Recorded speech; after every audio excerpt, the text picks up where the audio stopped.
Hi everyone.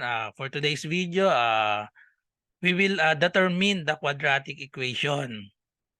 The equation of the quadratic function represented by the table of values. Ayan.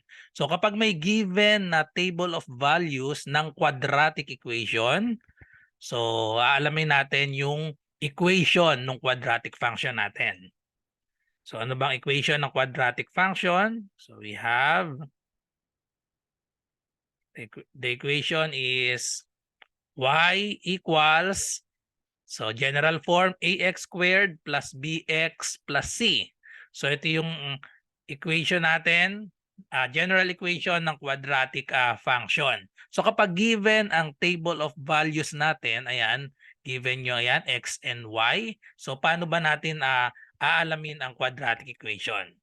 Okay, so ganito lang yan. Isa-substitute lang natin isa-isa or mamili lang kayo ng tatlong ordered pair. So kahit alin dyan sa meron tayong 1, 2, 3, 4, 5, 6, 7 na ordered pair, mamili lang kayo ng tatlo dyan. Since meron tayong 3 unknown, so we have A, B, and C. So tatlo yung gusto nating malaman na mga constant dito. Kaya tatlo dapat ang pipiliin natin, i-substitute natin dito sa general equation.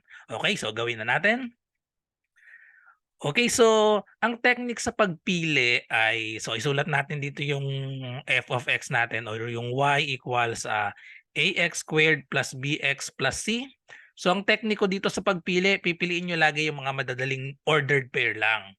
So ito, wag nyo aalisin yan, basta nakakita kayo ng zero. Automatic piliin nyo yan dahil pag sinubstitute natin yan, automatic matatanggal na itong mga x dito. Okay, so substitute natin dito sa ating equation natin sa general form. So, ang x ay 0, ang y ay 6. So, therefore, palitan natin itong y. So, we have 6 equals a. Ang x natin daw ay 0. So, we have 0 squared plus b times x is 0 plus c. Okay, then simplify lang natin. So, pag sinimplify natin, syempre itong mga 0, mawawala na yan. So, therefore, meron agad tayo ng value ng c. 6 equals C or C equals 6. So meron na agad tayong value ng C. Kaya kapag nakakita kayo ng 0, piliin na agad yan.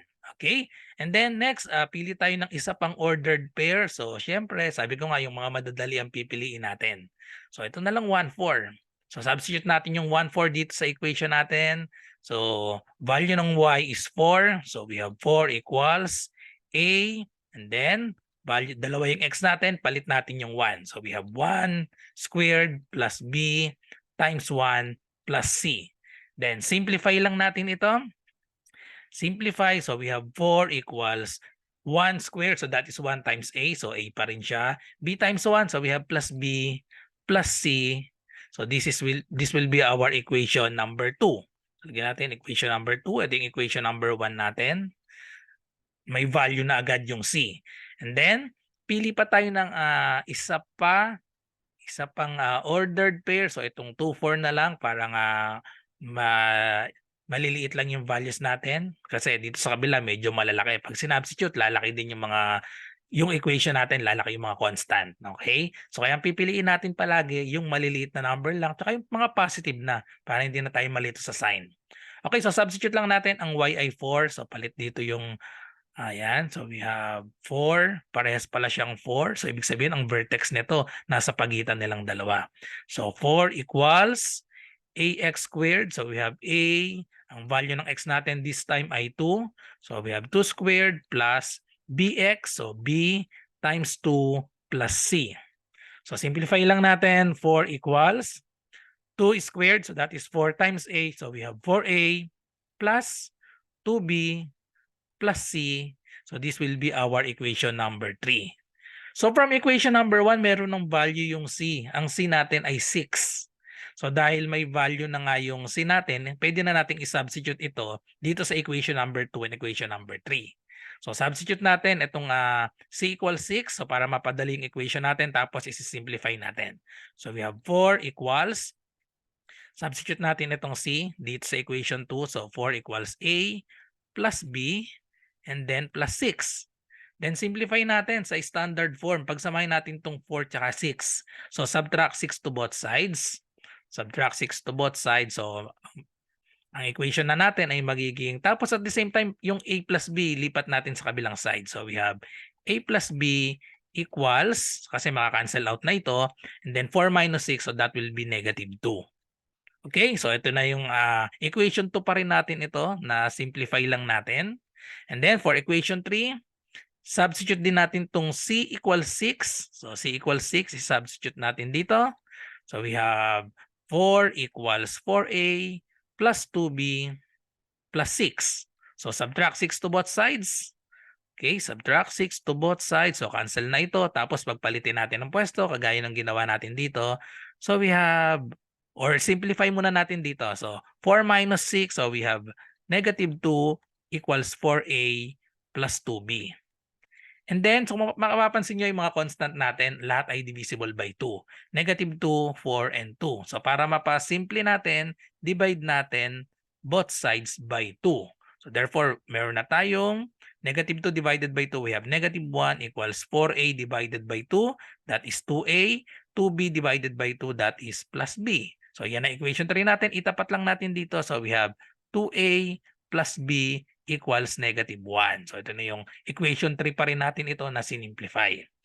So ngayon, pwede na tayo dito mag-elimination dahil parehas yung b natin. So ang gagawin lang natin dito, subtract lang natin. So pag nagsasubtract tayo, maka-eliminate na agad yung b. So pag nag-subtract tayo dito, so change lang natin ng sign itong subtrahend natin yung nasa ilalim.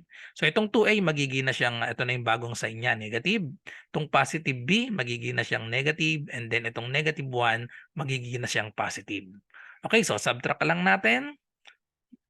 So we have a minus 2a, that will be negative a, b minus b, so cancel out na ito, equals negative 2, ito na yung susundin natin, yung positive, negative 2 plus 1, that is negative 1. Negative a equals negative 1, so multiply lang natin both sides by negative 1 or divide by negative 1. So kung anong gusto nyo, pwedeng multiply, pwedeng divide. So pag dinivide both sides by negative 1, therefore yan, cancel out na yung negative sign, a will be negative 1 over negative 1, so that is equal to positive 1. Or simply change the sign. Okay, so ito na yung value ng a natin. Meron na tayong c, meron ng a. So ngayon, solve na natin yung b. Pwede natin i-substitute dito sa equation 2 or equation 3 kahit saan nyo gusto. Okay, so substitute natin tong a equals 1 sa equation number 2. So equation number 2, tama, ito equation number 2. So we have a plus b equals negative 2. So substitute natin, a equals 1. So palitan ito ng 1. So we have 1 plus b equals negative 2, and then subtract 1 to both sides para ma-isolate yung b. So cancel out na ito. Therefore, b is equal to negative 2 minus 1. So that is negative 3.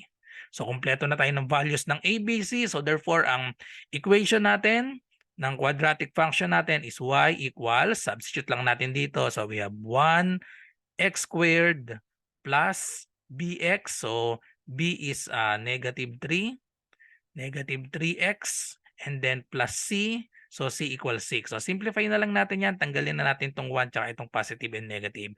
So therefore, ang equation na natin ng quadratic equation whose table of values natin ay itong table natin dito is y equals x squared plus minus yan. So negative 3x plus 6. So this will be our final answer.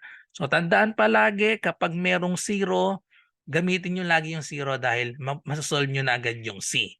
So kung wala namang may 0, so magkakaroon tayo ng system of equations dyan na 3 unknowns. So ganun pa rin naman yung magiging solution natin. So panoodin nyo yung, meron na akong video para sa 3 unknowns. So magiging guide nyo yun kapag hindi lumabas sa table of values yung 0. Okay, so that's all. So thank you for watching. So I hope nagustuhan nyo yung explanation ko para sa pagkuha ng quadratic equation given ang table of values. So bye-bye and God bless.